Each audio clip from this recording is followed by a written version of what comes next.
Alors, les récupérations de chaleur et des pratiques efficaces. Alors, les pistes à récupérer. Alors, pour récupérer de l'eau, on va passer eau, gaz, électrique. Le premier point, c'est de récupérer de l'énergie sur les liquides frigorigènes avant refroidissement. Ça nous permet de faire tourner un peu moins les tours réfrigérantes, utiliser un peu moins d'eau. Ça, ce sont des pistes possibles. Recycler de l'eau, donc j'en ai parlé ce matin. Donc, on peut recycler de l'eau chaude déjà sur les rails des fours à flamber. L'eau chaude des épileuses. J'ai l'impression que je suis à la fin là. Filtration, recyclage partiel de l'eau sur les fils à menu, donc c'est très développé dans les boyonneries. Recycler de l'eau sur le nettoyage des infections des bétaillères. Utiliser des équipements qui utilisent moins d'eau, notamment sur les chaudages. On pourrait se dire on va vers l'échaudage vapeur. Bon, en contrepartie, il faut générer la vapeur, donc il y a un coût bénéfice à avoir. Utiliser de l'eau de forage, on a évoqué ça également. L'eau de pluie. Alors quand on fait les comptes, c'est vrai qu'entre la surface disponible et puis l'eau qu'on utilise, ça représente peu de choses souvent, 2-3%, mais est-ce qu'on se dit on y va? Voilà. Dans certains cas, c'est peut-être intéressant, surtout quand on paye très cher son eau. Bon, du nettoyage à sec, donc ça a été abordé ce matin. C'est recité aussi dans les BAT 2021 qui vont sortir cette année. Et à la fois, quelquefois, on nous cite aussi l'augmentation de la pression nettoyage. Donc, il y a sûrement il y a des fois, il faut envoyer un peu la pression quand c'est peut-être dur à décaper, bien maîtriser les éclaboussures. Et puis d'autres fois, effectivement, il faut réduire la pression. C'était sur les chaudages vapeur, c'était des exemples concrets en Allemagne. Bon, c'est des systèmes qui datent d'il y a plus d'une vingtaine d'années maintenant, qui sont en place dans certains de nos outils. Ils peuvent être un peu bousculés aujourd'hui avec le prix du gaz quand même. Du recyclage d'eau sur les épileuses. Donc ça, c'est globalement développé, mais je connais encore des outils où l'eau est aussi jetée. Donc on a échaudé les porcs, on les envoie sur l'épileuse. Et donc là, on peut recycler. L'épileuse va gratter donc les poils, mais elle aura besoin d'eau maintenue à 50-60 degrés pour continuer un petit peu l'épilation et que ça se passe bien. Après, on va refiltrer les poils de l'eau et cette eau va pouvoir être recyclée. Mais on a encore quelques outils où tout est envoyé à la station. Pour les gens qui ont des fours, il y en a très peu. Il n'y a que 2 outils qui restent en France avec des fours à flamber. C'est-à-dire, on a un échaudage, quelquefois on n'en a pas. Et après, on a des systèmes de racleurs. Une fois qu'on a fait un gros flambage, le cochon sort tout noir. Ça, on crame quand même pas mal de gaz. Donc, vous avez un four qui va enserrer la carcasse qui va être au centre. Et après, on va avoir des systèmes de raclage. Là, on peut recycler aussi toute l'eau qui est mise en œuvre pour refroidir le four. Hein. Là, on envoie vraiment beaucoup de chaleur pour réchauffer de l'eau et utiliser cette eau au niveau du stade de raclage. Bon, est-ce que ce sont des procédés qui auront de l'avenir avec le prix du gaz? On verra. Alors, concernant l'électricité, pour consommer moins, c'est mettre des comptages ciblés.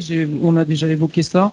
Bon, le froid, il faut vraiment mettre le paquet. Hein, donc, des coefficients, ce qu'on appelle les COP, là, c'est vraiment à établir avec son frigoriste. Il y a encore sûrement un petit peu de bien, mais il y a eu beaucoup d'efforts de fait les 10 dernières années. Pour isoler, fermer les portes, piloter ces températures en frigo. C'est vrai qu'on se donne des objectifs.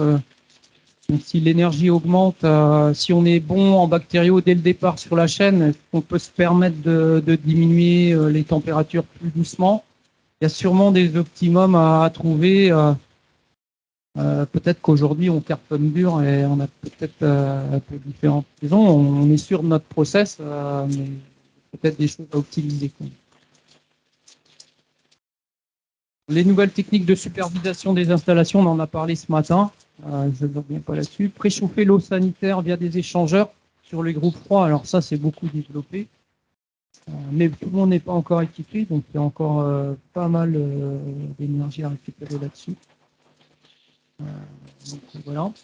Bon, là, ce sont des exemples qu'on a vus ce matin aussi, notamment chez la Salaison Serre, où on a couplé donc, sur les installations froides et plus du chauffage solaire.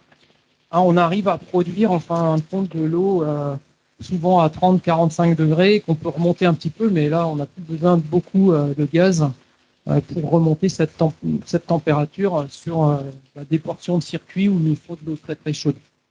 On peut avoir aussi des circuits séparés de production d'eau très très chaude et puis d'autres moins chaudes. Hein, faut un petit peu cogiter tout ça.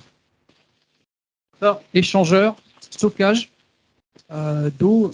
Dès qu'on parle solaire, eh bien, il faut stocker. Il faut stocker le soleil toute la journée. Donc, c'est des investissements, mais bon, sur l'exemple qu'on a vu ce matin, c'est assez vite amorti quand même, et il y a beaucoup d'aide. Alors après, se poser la question du froid, du ressuyage classiquement en abattoir de porc. On a un ressuyage dynamique pendant 2 à 5 heures selon les outils, où on va essayer de cartonner un petit peu pour descendre vite les températures, pour ne pas perdre trop, notamment en perte d'eau en ressuyage. Donc c'est de l'évaporation de carcasse, donc c'est du muscle en moins qu'on va faire. Là, c'est clair qu'avec un prix de l'électricité assez élevé, le froid choc négatif, ça va monter en nombre de kilowatts par tonne. On est plutôt sur du 19 tonnes. Pour un froid humide, parce qu'une partie de nos gros outils aujourd'hui, on est à presque moitié moins. Voilà. Après, il faut les piloter pour être bon aussi en bactériaux, mais là, il y a quand même un impact très important sur la consommation d'électricité. En passant d'un froid choc qui est assez énergétique, en fin de compte, un froid, on va dire humide, ou même qui ne serait pas forcément humide, mais un peu négatif. Il y a peut-être des choses, des gains à faire à ce niveau-là, sans trop aller dégrader non plus la bactérie. Bon, après, il y a des petits postes souvent qu'on étudie en dernier, mais on voit que dans les entreprises, ils ont fait l'effort, c'est les luminaires, c'est des choses comme ça. Ça peut être des choses tout simples. Les durées d'éclairement, les commandes. Nous, on a souvent des porcheries, c'est tout allumé. Allez hop, on appuie sur un bouton, toutes les porcheries sont allumées. On en a quelques-unes actuellement où c'est de la régulation de l'intensité, c'est simplement travé par travé ou 4 travées par 4 travées. Enfin, il y a des gens qui ont avancé là-dedans. Pas pour gagner des milliers des cents, mais sur 5-6 ans, en fin de compte, ça s'amortit et ça va sans doute s'amortir plus vite maintenant, avec un coût d'électricité plus élevé. Bon, les moteurs plus performants, ça reste. Bon, là, dès que les gens changent les moteurs, ils mettent des moteurs maintenant. Bon, les postes compression d'air, donc c'est des vieilles recettes aussi, mais bon, voilà, pour garder les taux de fuite, en analysant un petit peu ces déclenchements de moteurs, enfin faisant du comptage. Souvent le week-end, on voit ça. Ces consommations électriques 10 minutes, il y a beaucoup de données. Bon, sur le ressuyage, je reviens aussi là-dessus. Donc, c'est encore une histoire ici d'études là, qui vont sortir dans les DAT. Là. De remettre ça quand même sur le tapis. On compare le froid choc et puis le froid humide. Alors là, c'est exprimé par port, donc il y a encore un facteur 10. Mais on retrouve ce que je vous ai dit tout à l'heure dans les vieilles études. Quand on est en ressuyage, autour à 0 degré, on est à 10 kW par port. Et dès que l'on passe en ressuyage dynamique, on cartonne. Donc, on va congeler en surface. Donc, pour réduire les pertes de poids. Donc, un ressuyage classique ici où on va peut-être être pas loin de 2% quand même. Ici, on va être peut-être quoi à 0,5, 0,5, 0,7%. Enfin, il y a un calcul à faire. Voilà. Il y a peut-être des choses à optimiser. Surtout pour les gens qui investissent, parce que quand on a le système et que ça marche bien, c'est dur de changer du jour au lendemain. Quand on a un projet d'investissement, il faut se poser toutes ces questions. Alors pour les gaz fossiles, c'est mettre en place du comptage, optimiser les rendements de chaudière.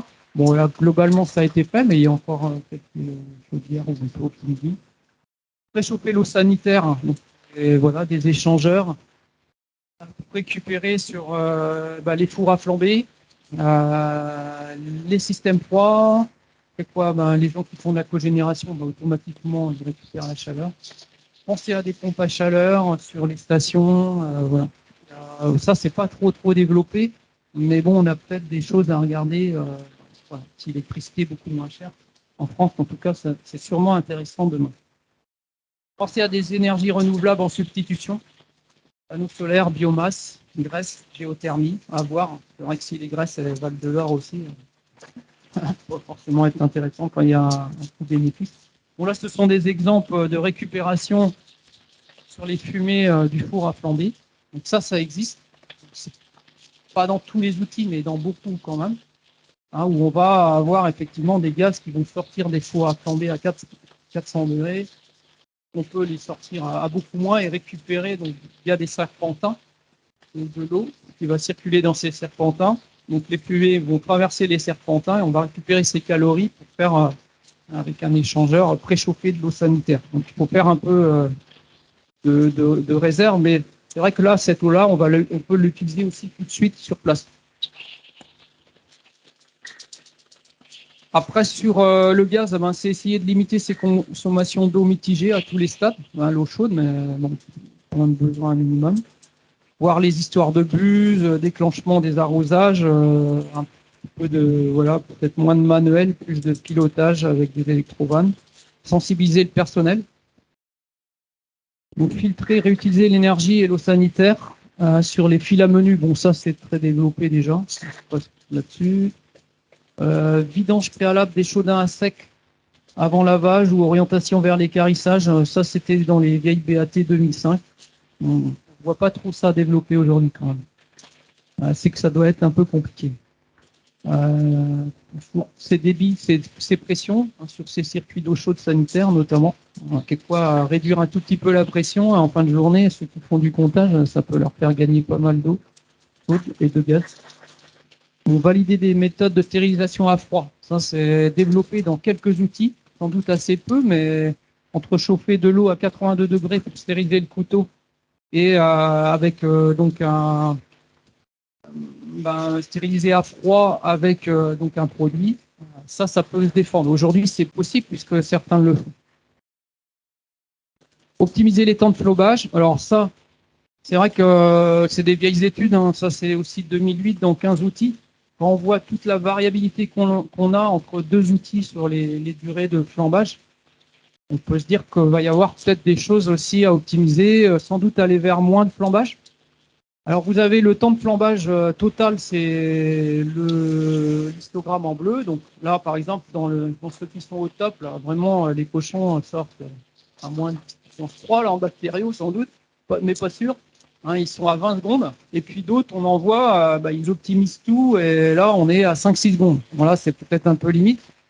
Repenser peut-être aussi notre système de flambage. On a eu le gaz qui n'a pas été cher jusqu'à maintenant. On peut se dire, c'est peut-être un moment, il faut qu'on fait évoluer les pratiques. Ça fait 30 ans que je suis à l'IFIP, j'ai eu l'occasion d'aller un peu en Amérique. Qu'est-ce que j'ai vu là-bas? Pas trop de gaz. Hein. Le dernier four, c'est de l'eau avec un petit peu de chlore. Donc, et il gagne 30-40% de gaz sur une carcasse qui n'est pas éviscérée. Est-ce qu'on n'a pas des raisonnements à avoir demain, si vraiment ça se durcit, sur des procédés un peu novateurs où effectivement on va hygiéniser. La couenne, personne ne la mange. Hein, donc on a peut-être des choses à repenser. On fait comme ça historiquement partout en Europe, mais avec du gaz qui va flamber, il faut peut-être se réimaginer et qu'il faut peut-être repenser notre système. Quoi. Hein, bien avoir en tête que le gaz, c'est en gros 30-40%. Pour le flambage, ça va être 30-40% facile même de nos besoins en gaz de l'abattoir.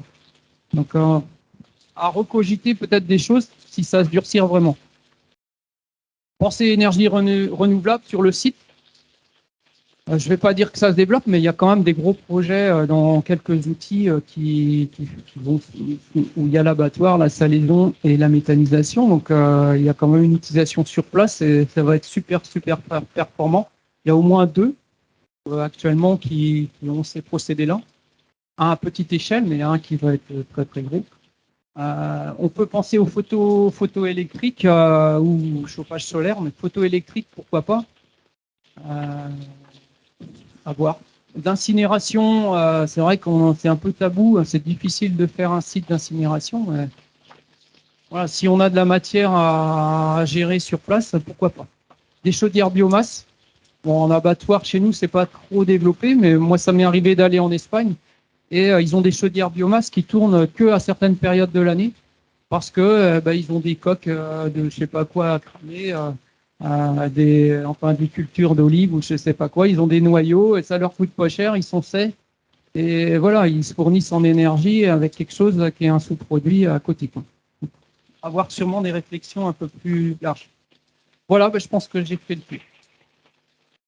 J'avais quelques trucs, c'était plus sur la partie transformation, c'est pour les gens donc, qui ont des graisses de cuisson. Dans certaines salaisons où on cuit des produits très très gras, donc du saucisson cuit, de l'andouille par exemple, là il y avait eu des exemples dans ça fait plus de 10 ans, là, l'atelier de la Rouette par exemple, qui avait passé ses graisses en combustible en fin de compte.